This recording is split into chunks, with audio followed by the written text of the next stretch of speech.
Hi, I'm Jackie. And I'm Seth. And this is Never TMI. Where we talk about real things. And nothing is ever off limits.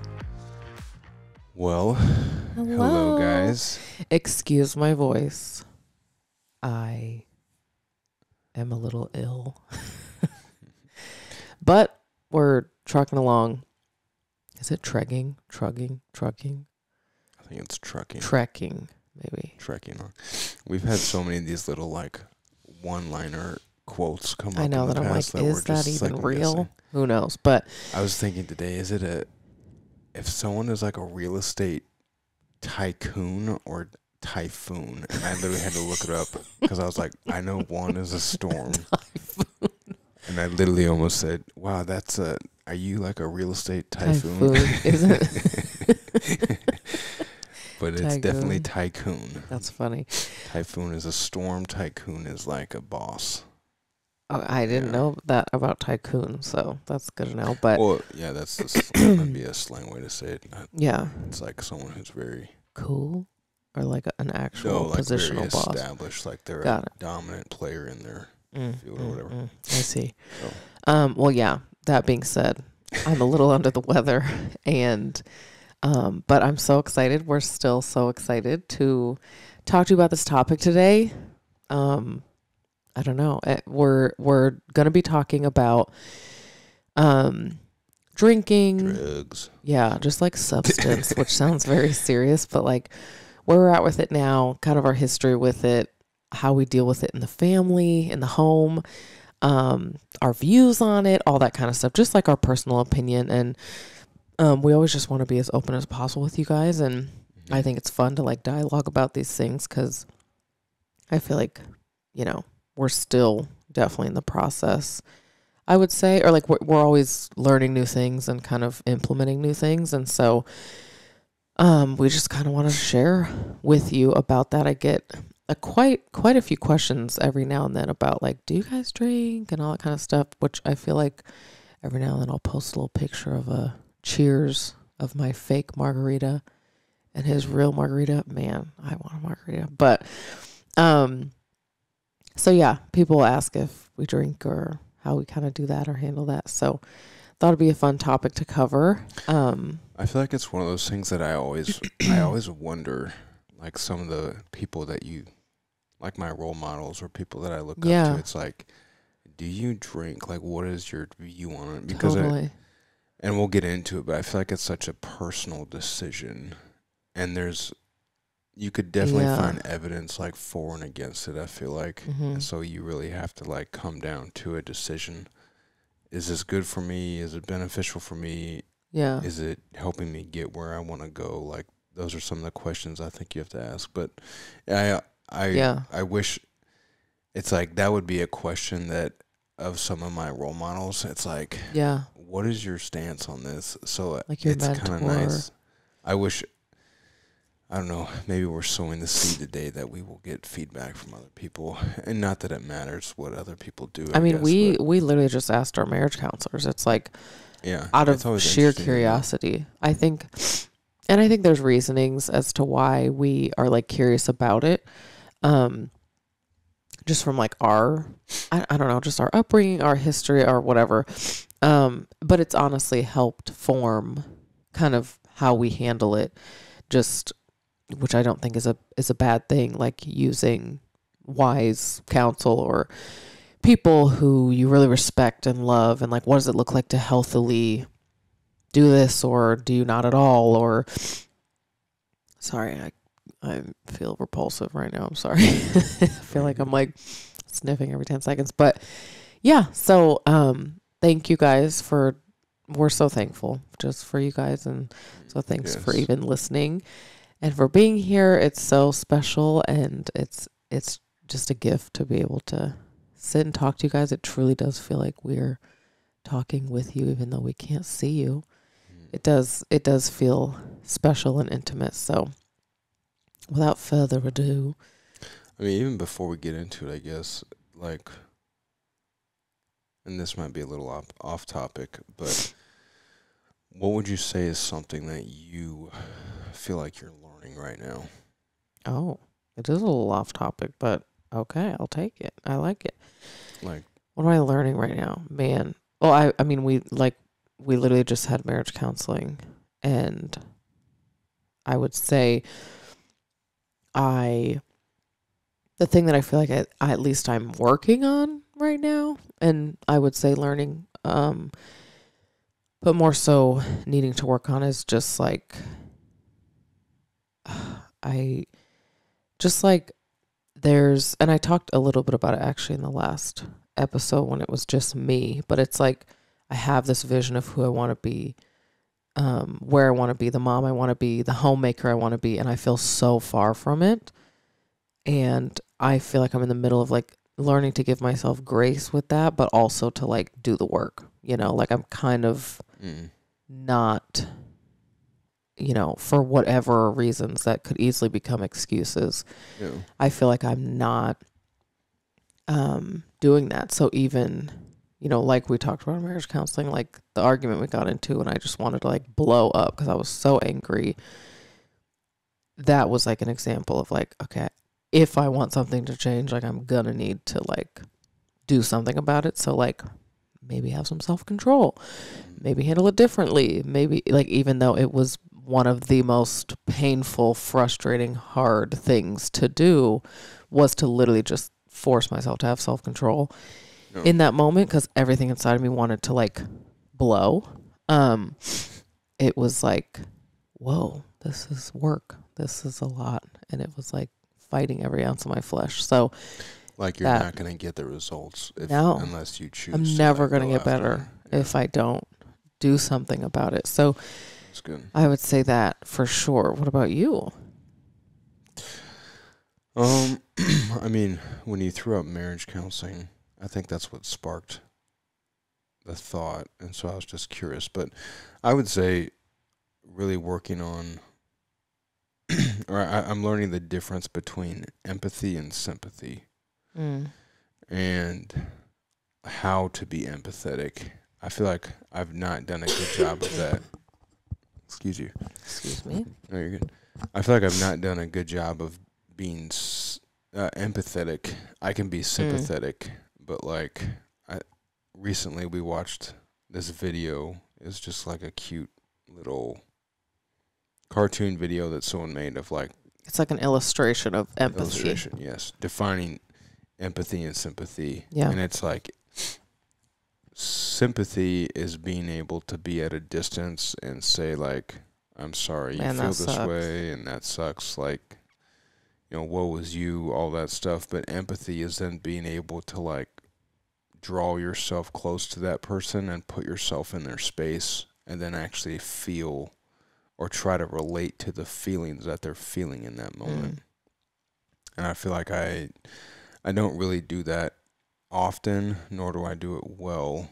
So, like, really trying to, like with Jackie, trying to connect my emotions with her, in a sense, and actually learn to, like, speak with her in an emotional language, I guess, if that makes sense. I will say, yesterday, you did a wonderful, beautiful job of being empathetic. Do you know what I'm talking about? I was trying so hard, and I didn't even know. I had no idea.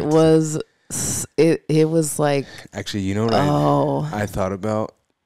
We just watched this documentary called The Work, and it was like a homework assignment I had in this book that I'm reading to watch this documentary. Well, what book? The book that I'm reading is called The Intentional Father. And so it was, but the documentary is about inmates in prison. Most of them are, for life. I shouldn't say most of them are there for life, but a lot of them have long terms. And but there's a program, and I really don't know that much about it, but the documentary, there's a point in there where there's like a facilitator. So these guys, it's like inmates and guys from the outside world come together, and they basically do like a 4-day intensive counseling session. It's like this massive experience. Yeah. And it's just as much an experience for the inmates as it is for the people coming from the outside world. And it's interesting. You guys should just watch it. I won't go into Mm-hmm. all that, but there was a facilitator in there who I felt like when I saw this moment, he like made the point to say, there's not many emotions I don't know how to relate to, but I don't know how to relate to this. Mm. And he came up to the guy and he just sat with it, and he was like, I'm sorry. I just want to sit so next to you. He's like, I just want to sit next to you, and I'm so sorry. Mm. And that was like, Mm. that to me was just like I literally we like looked at each other and we were like, that is empathy. Like that. It was like a perfect, beautiful, real life example of someone showing empathy. And that was what I kept going back to that yesterday in the car. Yeah. And I was like, I don't know what to say. But no, I had texted Seth. Excuse me. I texted Seth and I said, can you please pray for me? Because I'm just like really struggling. Obviously, I don't feel great. Like, I am pregnant. I'm like, this past week, I'm really feeling it. Anyone who asks me how I am, I'm like, I can't help but to be like, I can't lie. Like, I'm struggling. But so I texted Seth and it was like the girls were being a little difficult. And I was like, I'm really struggling. Can you pray for me?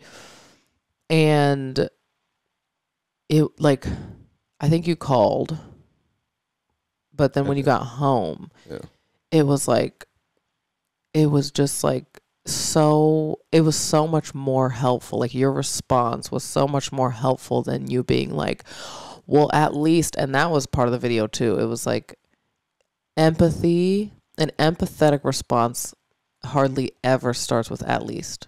Do you remember that part? Mm-hmm. And it's so true because it's like, all you're doing by saying at least is like dumbing down my feelings. So it's like, at least you are pregnant. Like, at least you could get pregnant. At least you only have this much time left. It's like, it kind of negates and takes away from like whatever. So I loved, like, I could really tell that you were like putting in an effort but it was actually helpful. It wasn't just like, oh, he's just trying to be empathetic. It was like, no, you're clearly trying really hard and this is really helping. Because it was just like nice for you to just for once be, I mean, that sounds terrible, but like, it was just one of the first times that you were just like, I'm so sorry. Like, I'm so sorry. That must be so hard. I'm so proud of you. But like, man, I'm sorry that must be tough. And it was like, like that was just all I needed. It was like, yes, this is tough. And thank you for seeing that and just essentially like be tender with me today and have grace with me today because I'm really having a hard time. But like, I didn't need an answer. I didn't need a fix. There's nothing you can do, you know? It's like, you can't take this away from me. Yeah. So it's just beautiful. But that still makes no sense to me sometimes, just being honest. It's like how I feel like most men don't understand that though. I just feel like having some type of tangible action item of like resolution is always something that would be beneficial to me. So like, but think of like if your mom died, like if there's nothing someone can do, it's just like, no, this really hurts. Right. And but that's where it's like, I feel like we're talking about, I know this sounds terrible, but in my mind, those are just two different extremes. Well, they're of course on different planes, but like, or if you lose out on a massive deal, or you broke your foot, like there's nothing, I can't take that from you. You're clearly having a hard time with that. Mm-hmm. Sometimes it's like, I don't need you to be like, let's think of all the positives here. It's like, this sucks. Sorry. It just is what it is. Like, I don't feel good. I'm pregnant. My body hurts. I'm capable of thinking all the positives, you know what I mean? But like mentally, I'm just like, I need to like sit and be sad right now. Yeah. And that for some people like is way more helpful at times. I think especially for women too. It's like we're capable of pulling ourselves out of a rut, but sometimes it's nice to literally have like a friend to be like, or you know, when you want to vent or something. It's just like, you don't always need an answer. Sometimes it's nice to just be like, I'm really sad. And it's like, okay, that's okay. Let's be sad. I'll sit next to you. We can watch something together and just let's have a night, you know? But anyway, okay, let's get into it. Well, yes, we definitely digress there. So today we're talking about our Ranking. our history with drinking, Kind of smoking, our thought process, like kind of just like where we Yeah. came from, the journey we went through to where we got to where we are with it today. Yeah. And again, like Jackie mentioned, she gets a lot of questions asking about this, and sometimes I feel like it's kind of a controversial topic, and also it's something that we wish we kind of knew or heard more about, I think. And so that's, never TMI. We're going to just disclose and share with you guys some of our thoughts on it. Some of you guys might disagree. That's totally fine. But this is just kind of where we're at with it and kind of where we're going. So you want to kick us off? Sure. I will say, as far as my past or my history with like substance in general, drugs, alcohol, all that kind of stuff, I was very, like, my parents were incredibly strict, and they also didn't drink at all. So there was never any alcohol in our house. There was never a day that I saw them drink in my life. And so they had made that decision on their own, like, before we were even born. So they never drank. We were born and raised in a very, like, I would say pretty conservative, just very strict household. Wait, did they drink before they had kids? My dad didn't like the taste of it and never was really into it. And then my mom did, but not like heavily or anything, but she just liked beer. Like, she liked the taste of beer and all that kind of stuff. And so I think she would drink like non-alcoholic beers sometimes or something, like when they like got married. My dad, they both made the decision together.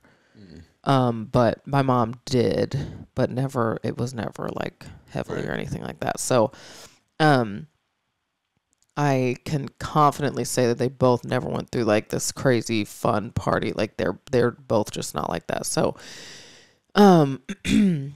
anyway, my view of alcohol was just like, it's like, I wasn't even really into it. It wasn't something I was like desperate to do, but I also was like petrified to ever take a sip of alcohol in, high school, whatever. So the first time I drank was in college. I think I was like 18 or 19. And it was just with like a friend, and I got so drunk. And that was like my first experience with it, and I was just like, oh, that was actually kind of fun. Not the best feeling in the world, but it was fun, and it was a good experience, and it was just crazy, and like whatever. So that, like, for the way it looked for me personally, more so, I would say, like, when I look back on my life, alcohol has always been a very like private thing for me. So like, it was definitely an unhealthy thing, but it was more of like a silent personal struggle that didn't even feel like a struggle at the time. I would say when I lived by myself in Chicago, I would have like mostly wine. Like, I literally could down like a bottle of wine, like a Moscato, like wine that tasted just like gummy bears, essentially. But like, it was just me. I lived by myself. I would turn on a movie. I'd wake up at 3 p.m. the next day just because I could, and I jammed all my classes in on like 2 days a week, and like I would eat Chipotle, go to class, come home, and do the same thing. Like, so it was a very unhealthy thing. But I wasn't like causing any harm to anyone, so it didn't really feel like a huge issue. It was just like something I was clearly like looked forward to and was reliant on. And then especially for, I would say, like social events, or for even work. Like, when I was a photographer, I would definitely drink a little bit beforehand just to, and I think that's just part of my personality. Like, people really expected me to be on. And so, like, for work and stuff like that, for clients, it was just like, oh, I'm your photographer, fun, bubbly, crazy, like I'm gonna get the best shot. And like it would take the nerve away from like the seriousness of the job, or like I'll never forget going to class one day and I was so tired and I was just kind of keeping to myself. I was just like, just a morning, I was a little off. Not even, I was just being me. I was just tired and I was being quiet. And the amount of people that asked me what was wrong that day, like, are you okay? Like, how are you like, Jackie, you good? Like, you just seem whatever. And it was simply because I was not like putting on this show, you know? So that's what was expected of me for so long. And alcohol was just a way to like get me there. So that was kind of my experience with it. And then I feel like when Seth and I met, you and I would go out on the weekends, Chicago. We would always fight, get drunk, whatever.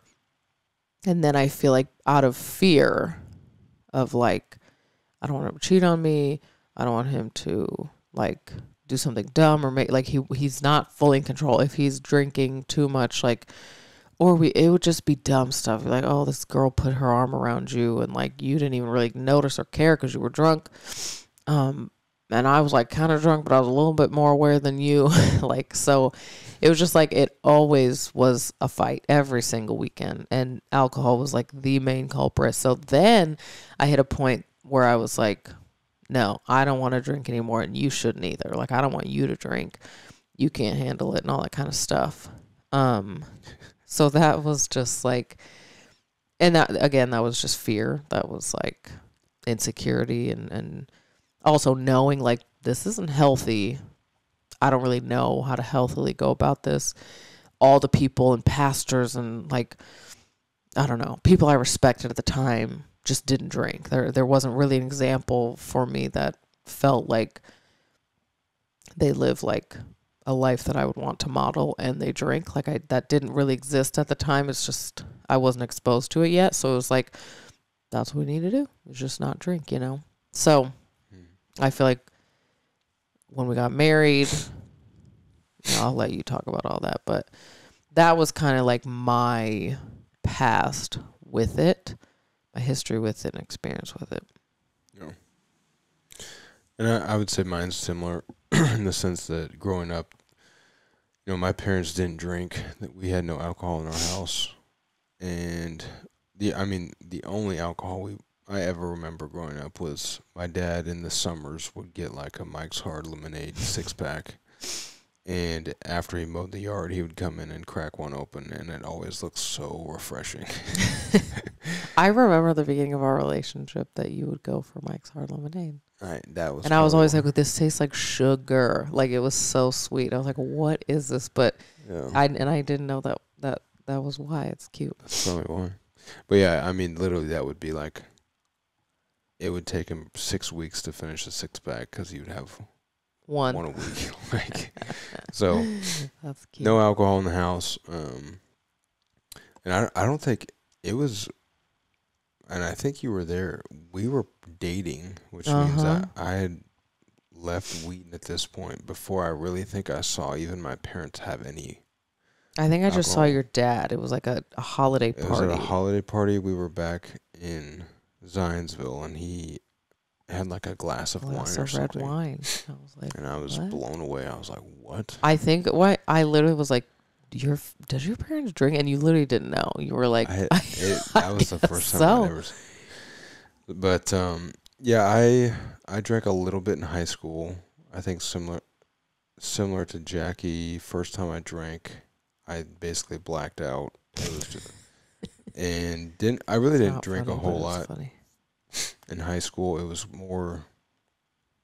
Well, and then I went to Wheaton, which Wheaton had a very strict policy of, you know, no drugs, no alcohol, no dancing, no. Even if you're 21, it didn't matter. It's right. Like they're, yeah. And I did, for the most part, stick to their covenant for the first like couple years.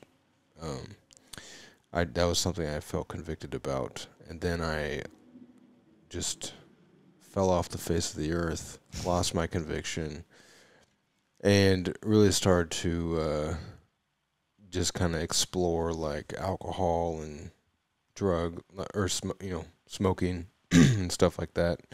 Probably Was that the only kind of like substance you've ever done? Was like weed? Yeah, I haven't done any like hardcore. I was just curious. But so yeah, it was really a social thing at that point. Yeah. So at Wheaton, then living in Chicago, like we lived downtown. Like the thing to do was literally just go out and hang out at the bars and stuff like that. And I definitely think there was a piece of it that was just, it was fun. Like that was a social event. That was the thing to do. It felt good. Like it was fun to hang out with your friends and do that stuff. And so it wasn't really like, looking back on it, there were definitely some issues with it for multiple reasons, but I don't think I really started to feel convicted with drinking until Jackie and I, until Jackie and I really started to like date and become serious in our relationship. Mm-hmm. And it was at that point when, we'd had some conversations of like talking about boundaries. And I know we've done an episode on boundaries, but like part of it was disclosing to each other, like, hey, like this is what I'm doing tonight. I'm going to go out, or I'm going to stay at home and I'm having a drink, or like I smoked, like whatever. And so like having to start to like disclose these things to someone else, let alone to like Jackie, this girl that I'm dating and pursuing, it was just like, whoa, I'm having to tell her this like a lot, or just like, like, and it's hi, it's 3 p.m. Yeah, and it was just kind of like, it kind of got almost uncomfortable to be like, and that's honestly where I think a lot of the deceit started to creep in too, because it's like I want to project this better image, but really I don't care. Like I enjoy this life. Like I don't mind waking up and lighting it up. Like it's just like that's fun to me. Whatever. Yeah. And so really having like that accountability, I think, is when I started to see how much I was doing it. And then, as you kind of like pull back and look at it, in hindsight, it's just I was not living like a healthy lifestyle. And which is so common for like, unfortunately, but it is. It's so like you're still growing and figuring yourself out. And so I think it was definitely like a tug in two directions, which I get. And so I think for both of us, we can say that we were definitely like engaged in substance to an unhealthy level. Like we didn't really have self-control. We were drinking to get drunk. We were, it was a social thing, and it also helped us essentially like, like what Jackie was saying with photography. Like I would smoke for the sake of school, whether it was just to like study. Yeah, whether it was to help me study or whether it was to just decompress from the stress of studying and stuff. So like it definitely became something that we were relying on for a purpose that wasn't like a healthy substitute or a healthy way to handle the pressures of life. Yeah, like it almost became stressful if I didn't have that. Right. Like it was like, oh I no. definitely remember I would, like if I ran out. Yeah, if I ran out, it was like, how fast can I get more of something? Where, how do I do this? Yeah, and so just I definitely remember periods of that.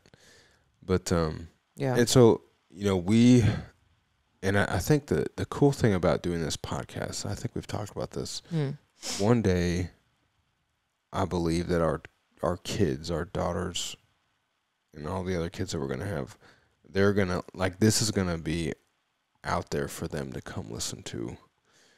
Yeah. And should they choose to? Yeah, it's not like we're going to force them to, but to be able to like tell them our experience, but then also to like tell them, hey, this wasn't the best way to do it.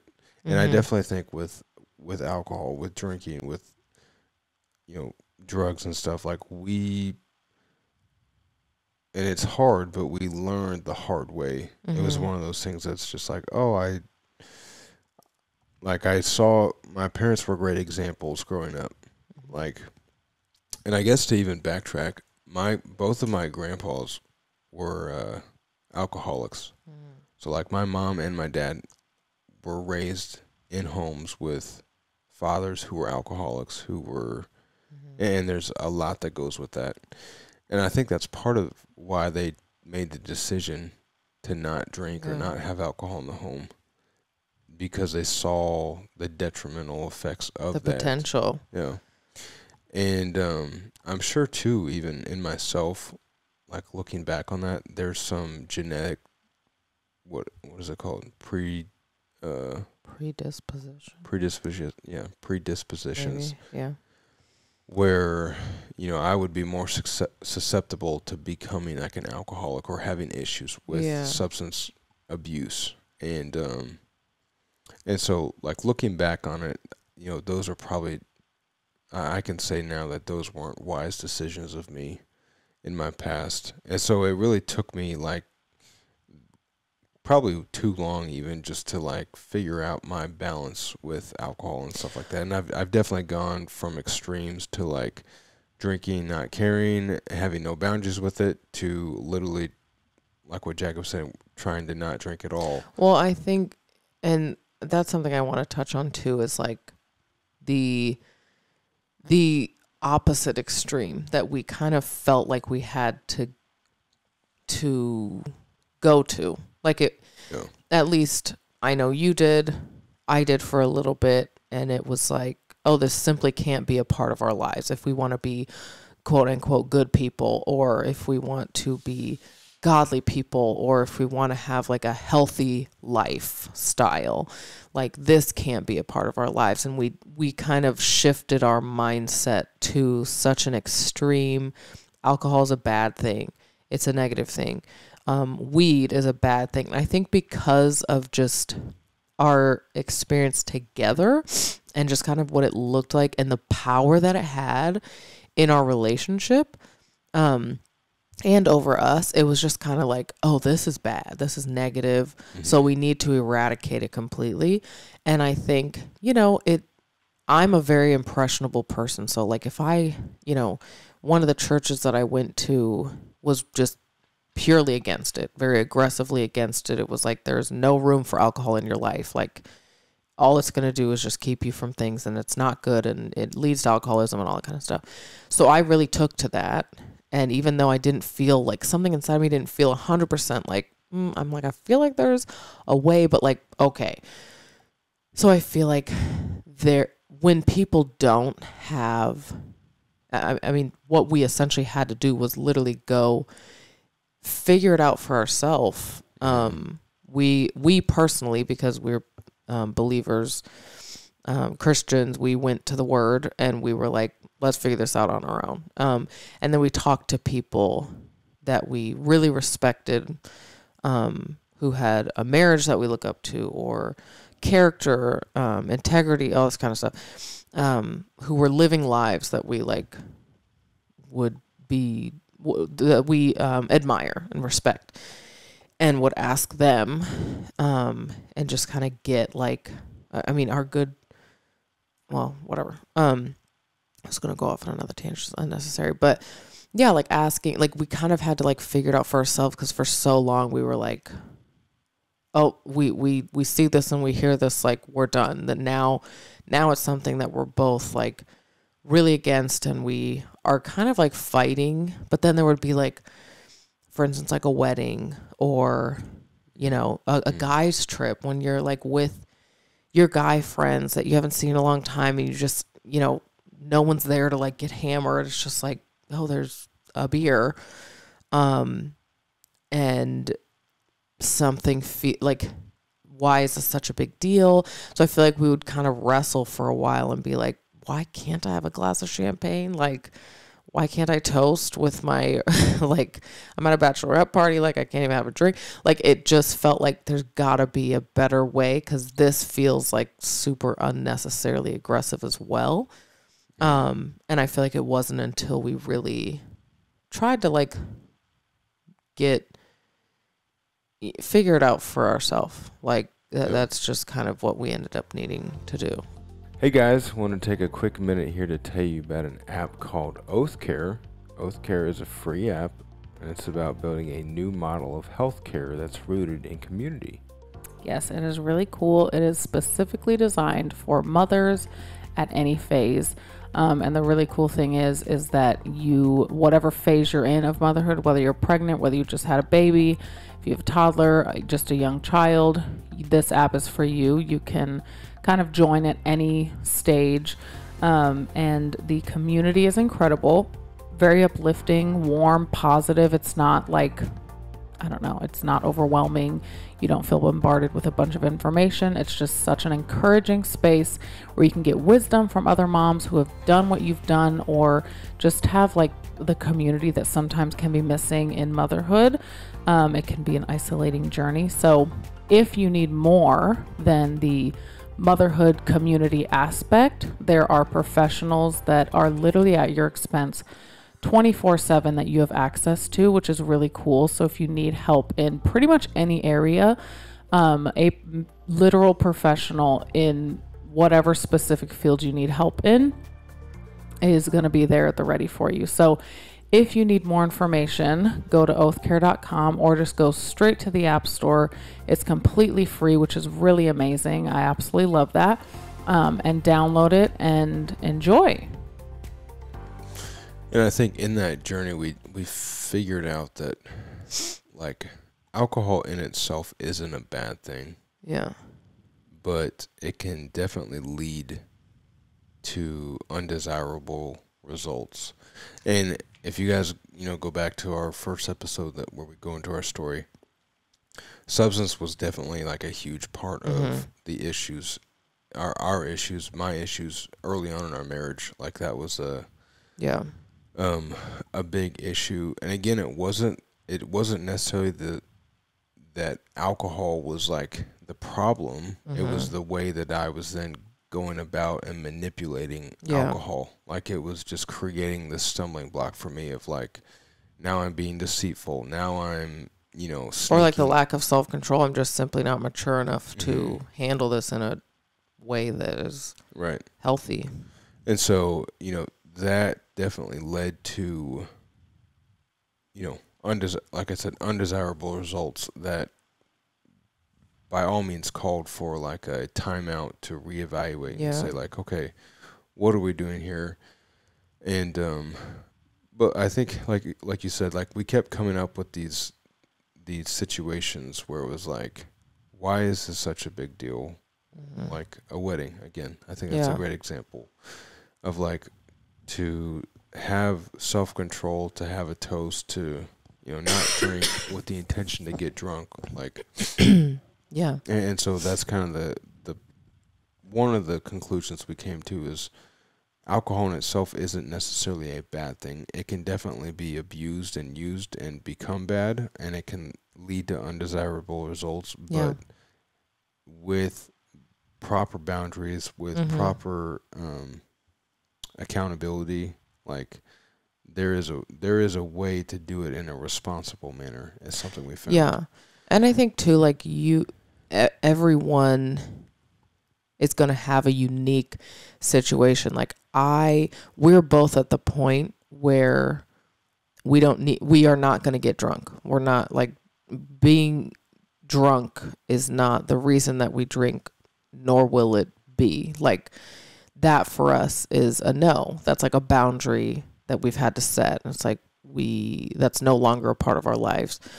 It's not an option. So when it comes to drinking, like if I'm someone, like if that's a boundary that we've set and agreed upon and I can't keep that, then maybe I do need to take an extreme measure and not drink. And maybe it can't be in the house. Maybe it can't, like maybe it's something I'm not mature enough in that area to handle, and that's okay. So I think you have to know yourself too, because for us, there was a period of time that Seth was like, I'm not gonna drink, like I clearly, or smoke or something like that. It was like, I'm not able to, there's no such thing as boundaries. If it's around, I want to do it, and or it's just on my mind and I just keep going there. And so it's like, okay, clearly we can't handle this, and that's okay. But I think, you know, even smoking, even a weed or whatever, like obviously there's substances that are not good for you whatsoever.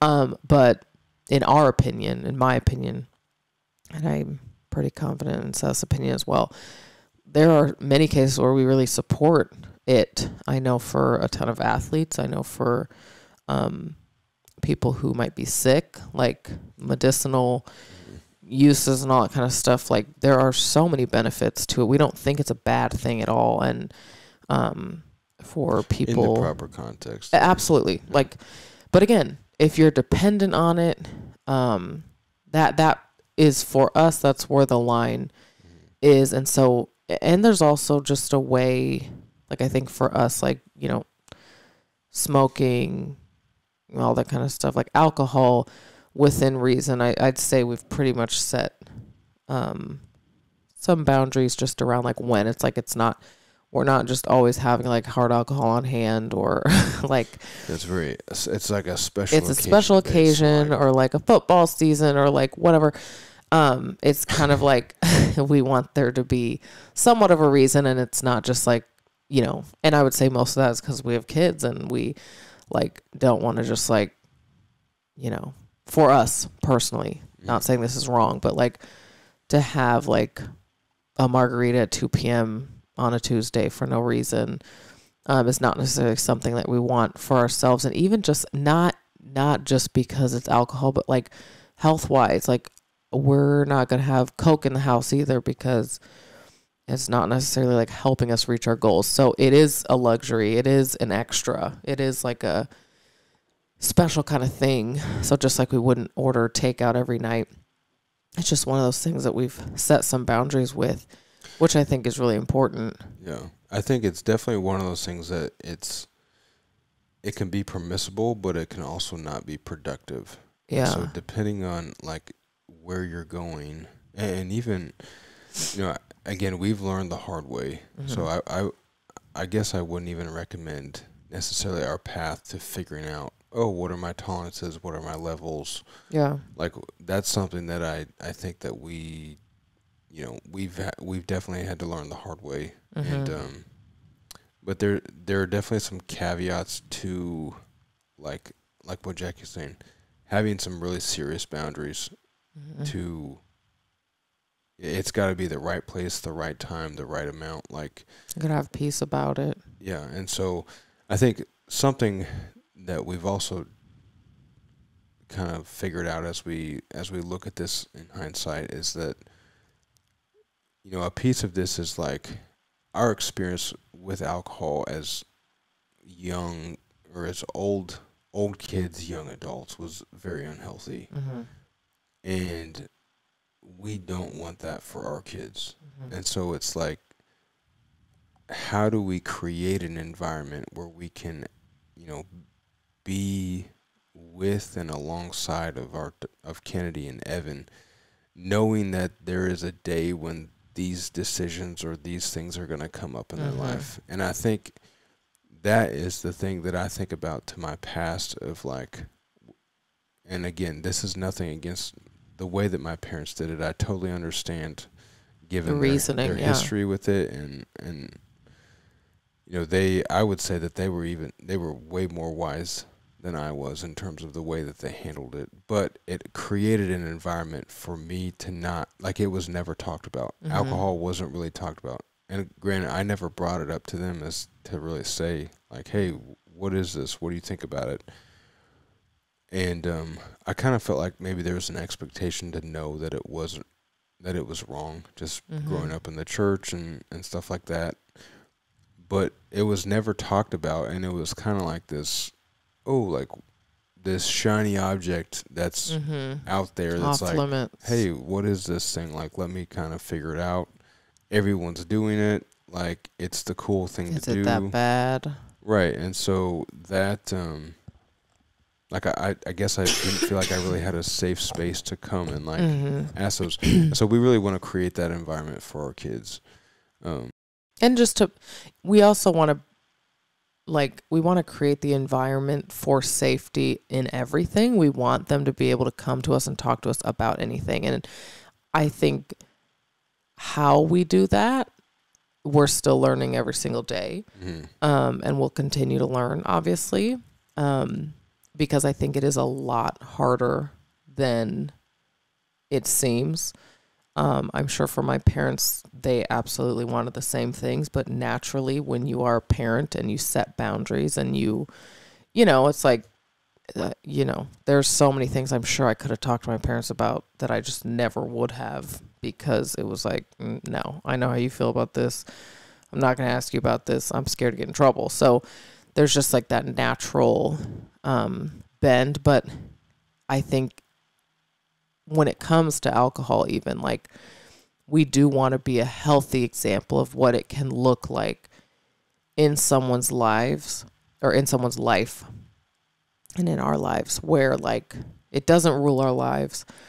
It's not like necessary, but it's something that we're able to enjoy, just like a bowl of ice cream. You know, like, I want it to be a topic that they feel so free to be like, oh, why do you drink sometimes? Or why do you get a drink when we go to a restaurant, and why not at home? Or why, whatever. Like, we want it to be just kind of like dismantled. Like, we don't want it to be this massive taboo subject that's like such a big deal that is bad or really good, or that we need, or whatever. Like, I just want to take away this, like, stigma and show them that it can be done healthily. And so, you know, like we said, every now and then we'll absolutely have a drink. And for a while we were like, do we ever want it in the home? Like, I wanted this, like, cute bar cart, but it's like, is that a good idea? We don't know. Or, like, maybe as long as we're not in front of the kids, we don't want to drink. So, like, we've gone through so many little, and who knows if we're doing it wrong. But right now we both feel comfortable and at peace with, like, it's okay to drink. Like, it again, alcohol is not bad in and of itself. It can get unhealthy. So we will have a drink here and there. We try to keep it to, like, special-ish occasions, or after the kids go down, or not every day. But and that too, just being, like, your own barometer. Like, I feel like for us, having that freedom and safety to be like, maybe, or, like, for me, I remember there was definitely a season, probably before I got pregnant, I was, like, having a glass of wine or two almost every single night. And it was like, maybe this isn't the best thing. Like, I probably shouldn't be grabbing that $3 bottle at Trader Joe's every time we go. Just because it was like, oh, this is clearly something I'm, like, starting to really look forward to in the evening. And I don't know, it just being able to have that, like, safe, comfortable, like, hey, Jackie, like, this is probably something I'm seeing a little extra, or just even in, like, a joking way, being like, okay, do you really need, like, a second whatever? So it doesn't need to be that serious. And I think I personally am passionate about just, like, nothing has to be that serious. Like, it doesn't have to be that big of a deal. Any serious conversation, or if you have something to say, or if you feel some type of way, like, it's okay. Like, that's the point of a safe environment. That's the point of creating, like, this, like, fun. It's like, no, like, I love Seth more than anything. He's my best friend. Like, it doesn't have to be so, like, okay, but Seth, I think you've had 2 drinks, and, you know, I just want you to be careful. It's like, all right, look, bro, chill. Like, I don't think we need a third one. Like, something like that. So I definitely agree, but I also think it does have to be that serious for some people. And here's the other caveat, I guess, to our boundaries is, we know that alcohol is detrimental to some people. Absolutely. And it literally was nearly detrimental to us in our relationship. Like, but to some people, it almost is like a life and death situation. Yeah. And so knowing that, we also have to be mindful and respectful of that, of others. And so like, I think of, you know, friends that I know who've struggled with alcohol, or, you know, people you might not even encounter. Like, whenever, like, we are representing, you know, a bigger thing, a thing that is greater than us. We're also representing ourselves. Every time we're Our out in public, spouse. we're representing our families. Like we are standing for something that is more than us. And to be able to like help people or stand with people, because I remember going through the seasons when I was trying not to drink. I don't know that I ever saw anyone not drinking in the places that I would go. And again, I'm going, you know, I would still go out with my friends. And that was such a focus for you. Well, it was like, I just had this like, oh, I wish there would be one person that wasn't doing this. And I'm, you know, I'm probably the stupid one for like putting myself in these situations. But it was like, these are, I'm at I a don't bar have at other 3 a.m. friends. Where's my guy? I don't have other friends in this. So like, I'm rolling with the crew. But like, you know, it's like, oh, what if there was just one person? Like, that would be cool. And in those moments of like those extremes, but then like knowing who you're with, knowing who you're around, and you know, it's like, what if there was one person, and what if you could be that one person that maybe they're looking for, to say like, I've struggled with it in the past.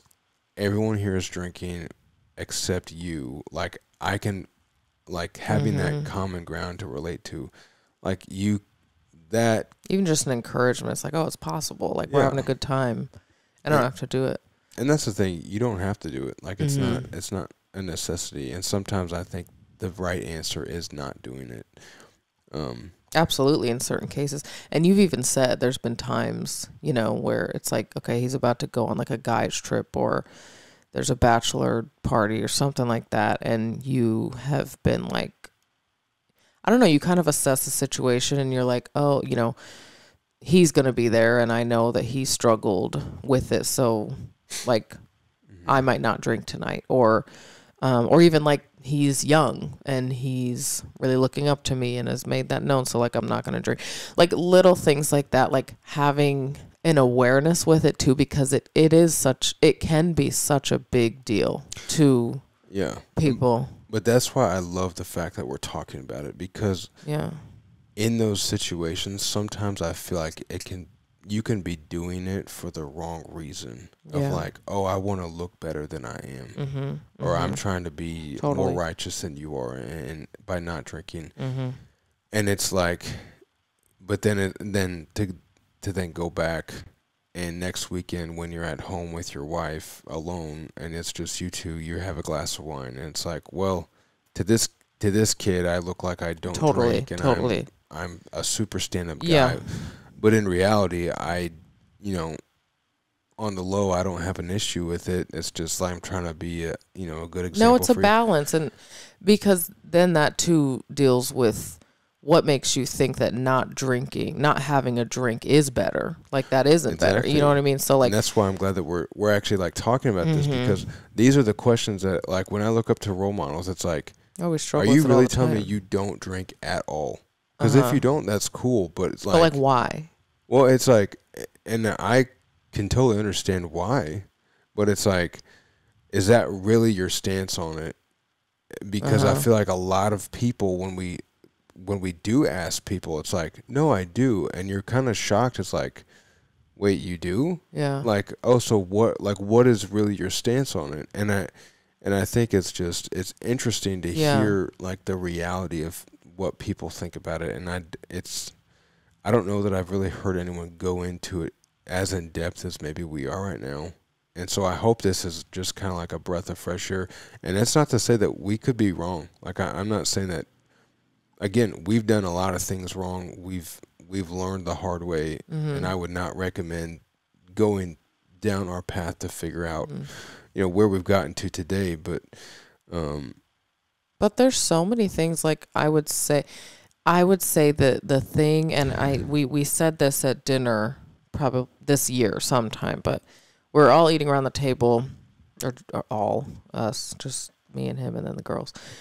But I was like, I just want this home to be such an open, vulnerable. I want our kids to see us struggle, ask questions, disagree, not understand. I want them to know that it's okay to question. I don't want them to be people, honestly, kind of how I was. I don't want them to be people who just grab on to the first thing that they hear, and it's like, oh, well, yeah, that's bad, and now I'm going to tell this person that's bad, and now I'm judging them because I think it's bad because this person said it's bad. No, like, I remember my sister, and she's one of my best friends, and she wouldn't mind me saying this at all. So, hi, Brooke, if you're listening. But she used to, I mean, it was like, Oh, I remember that. yeah, no, all of us do. All of their roommates do. Although I'll never forget. I mean, you could be cracking open a 2%, an apple orchard, and it was like, you heathen. Like, she was so aggressively against drinking. And, you know, that's up to her to explain why. And I'm sure I can give you a few reasons, but in her mind, that's what she truly believed. It was like and I'm sure a lot of it was fear. Like, I remember being super fearful, and that led to a lot of crazy, like, no, Seth, I don't want you to do this. And it's like, what? But the girl, it's like, even watching her in her journey go from like, you should never drink. I don't drink. You should absolutely never drink. You can't handle it. I'm judging you if you're drinking, to maybe this isn't so bad. Maybe I've been a little aggressive. Maybe I'm wrong, to now like literally being able to handle it in a healthy way. So like, I think it's so important spiritually. There's so many, I mean, we just watched a documentary last year, and I think the credits were rolling, and we just like stared at the sky for like 30 minutes and just questioning, like, What? you don't remember? No. What's it called? Make it The sound one like that we your were on friend, drugs. no, right? No, that's how it felt though. After we watched it, we were like, is everything we believe a lie? John. Oh yes. Yeah. Yes. I don't. We remember what it's watched called, it. I know, I forget, but it was just this documentary on like, It just is like whatever. everything that you grew up knowing about, knowing and something, then this believing. We were documentary like, has a different take on it. You're just like, just a very valid, different, opposite, whatever. So like, it is, I think it's so important to, like, I love having this conversation. I love being able, right. and I think we are absolutely in a place of humility to be like, look, we don't know, but I think for the first time, I would say, in this area, we're so close to like, We're closer than we've been. We're closer than we've ever been to just like a solution. And maybe it's something that will be ever changing forever. There might be a day that we wake up and we're like, look, we're never going to drink again. Who knows? But what we're confident in right now, I can say, is that no, alcohol is not a bad thing. That's up to you to make it a bad thing, or if you can handle it or not, or maybe it's necessary to set some boundaries. Maybe you and your significant other, or partner or spouse or whatever, maybe you need to have a conversation. Maybe it is unhealthy for you. Maybe you or your partner doesn't even see it, and you just know, like, look, this has gotten a little out of hand. Because there's absolutely been times where, like, I know Seth isn't strong enough, but I know I'm struggling. But because he's struggling too, I'm chilling. Like, I know he's not going to call me out, so I'm not going to call him out because I don't want accountability. Like, there's so many different seasons and all that kind of stuff, but don't be afraid to, like, have that conversation and be like, all right, should we set some boundaries? Do we need somebody, or how do we want to handle this in our home? How do we want to treat this with our kids? How do we, because that was probably the biggest turning point for us, was like having kids, and we're like, okay, they're getting older now. Like, Kennedy wants a sip and we have to tell her no, and what do we, No, I definitely think boundaries are almost I would say boundaries are a necessity. Like you have to In have every area. some type of boundary. You have to have some type. But then when you can operate in those boundaries, it can still be not a bad thing and even a healthy, good thing. But I think even too, as we talk about this, I know we've kind of gravitated to just like alcohol, but I think it really applies to almost anything. It's like if I get a hit from eating cookies, like sugar, like, is that really that different than alcohol? And the way that I go about using it or abusing it, and what is my relationship like with these material, earthly things? Like, do I? And even like, I guess it all kind of comes under the umbrella of health. Like, are you being healthy with it? And not just physically healthy, but emotionally and spiritually. Or is it ruling you? Like, is it? Are you dependent on it? Or are you in control? Exactly. And so, like, again, we're talking, obviously, with our experience with drinking and alcohol, and I think that is a very niche, whatever you want to say, topic. But I also think this concept applies to more than just alcohol and more than just drugs, and you almost really have to kind of look at these things in every aspect of your life. And I think when you wrestle with these topics like this, and you come to a place of like, oh, I feel like my life isn't balanced, that is when you really start to just, I feel like you are then living a better life than you used to. And actually, something my dad always would say growing up is balance is the key to life. And as a kid, I was like, yeah, great, cool. What does that mean? Cool. Like, but as I get older, I definitely realize that more. Like, I see the truth in it more of like, not everything is bad. Not everything's good. Some things are bad. Some things are good. But like, where do you walk the line with certain things? Like that balancing act is kind of an ever-changing thing based on the season of life you're in. And so it's not that every day I'm doing X, Y, Z. Maybe there are some things that you do, but it's like X, Y, Z can change to A, B, C depending on the season. And you just... anything can become unhealthy. Yes. A super healthy diet, a super healthy workout routine could become unhealthy mentally, physically, emotionally. So it just, I think at the end of the day, as long as I know Seth and I are on the same page, as long as we're able to have open dialogue, comfortable, non-judgmental, open, vulnerable conversation about these kind of things, because it does matter and it does make an impact. And whether we talk about it or not, our kids are getting, we are shaped, like we're shaping them the most. We are shaping their opinions on alcohol, on drugs, on money, on, everything. Yeah. Whether we are trying to or not. So just like my parents, we didn't really talk about it ever, but they shaped big time our opinions and views on it. So as long as we're together and we're, in agreement, like you're good. Well, that, and as long as, I feel like as long as you're pursuing your moral compass, whatever that is, for us, that's, the Bible is like our ruler and kind of what we go back to. So like, but whatever that is for you, if you're not a Christian, like, okay, how are you choosing to live your life, and what are you choosing to live it by? And I would even ask, like, why are you choosing that?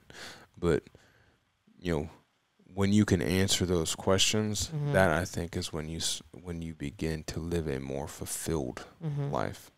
Yeah, for sure.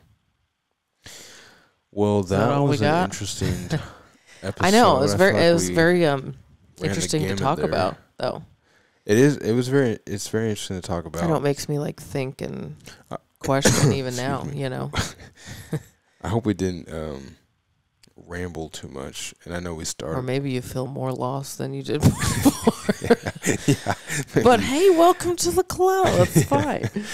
No, I'm very thankful that we got to talk to you guys about this, and it won't be the last time, I'm sure, but we hope you guys have a wonderful, wonderful day. Yes, again, thank you for all of our listeners, podcast family. We greatly appreciate you. We love you.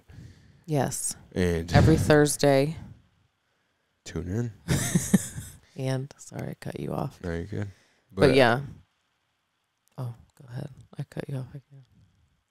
What? Go. Just say whatever you need to say. No, I was just, I thought we were signing off. I'm working with you. Go ahead. Go ahead.